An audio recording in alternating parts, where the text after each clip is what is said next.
खानदानी रईस हीराचंद और उनकी पत्नी सुजाता की चमचमाती महंगी कार बंगाल की एक पुरानी बस्ती की सुनसान गली में एक बेरौनक से पुराने मकान के बाहर आकर रुकती है।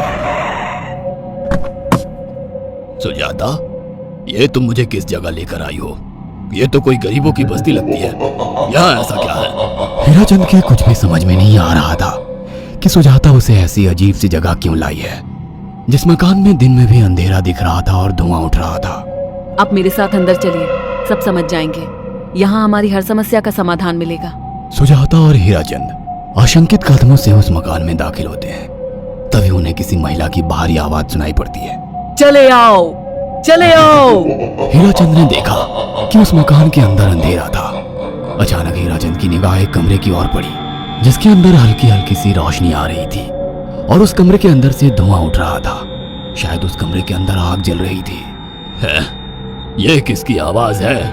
यहाँ इतना अंधेरा क्यों है और ये धुआं कैसे उठ रहा है? मेरा तो यहाँ दम घुट रहा है। सुजाता और हीराचंद धीरे धीरे कदमों से उस कमरे के अंदर चले गए। अंदर वाले कमरे में बिखरे बाल वाली एक खूबसूरत सी बूढ़ी औरत सामने जल रही आग में एक मुर्गी की गर्दन काटकर उसका खून गिरा रही थी और मुर्गी का शरीर छटपटा रहा था। ये देखकर सुजाता को उबकाई आने लगी। हीराचंद ने सुजाता की ओर देखकर कहा, तुम ही मुझे यहाँ लेकर आई हो और खुद ही घबरा रही हो। कौन है ये भयानक सी शक्ल वाली औरत और हम यहाँ क्यों आए हैं?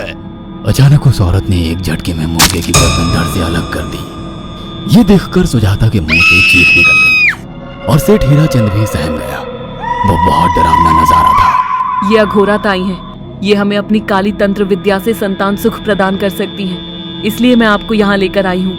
कैसी बात करती हो? जहाँ बड़े से बड़े डॉक्टर सफल नहीं हुए, वहाँ ये मामूली औरत क्या कर लेगी? हीराचंद की बात सुनकर अघोरी ताई ने गुस्से से हीराचंद की ओर देखकर कहा, नादान हीराचंद, काली विद्या में इतनी शक्ति है कि मरे को भी जिंदा कर दे। संतान पैदा कराना कौन सा मुश्किल है? तुम्हें मेरा नाम कैसे पता? क्या तुम सच में हमें संतान सुख दिला सकती हो? तुम जितनी दौलत मांगोगी मिल जाएगी, अगर ये संभव है तो। संतान का नाम सुनते ही हीराचंद की आंखों में चमक आ गई। वह संतान के लिए कुछ भी कर सकता था। तुम लोगों को मुझे एक नवजात शिशु लाकर देना होगा। मैं उस शिशु की बलि चढ़ा दूंगी और फिर वही शिशु तुम्हारे घर में फिर से जन्म लेगा। नवजात शिशु की बलि का नाम सुनते ही सुजाता और हरिचंद डर के मारे सिहर गए, पर उनकी आंखों में उनकी संतान का सपना ज्यादा बड़ा था।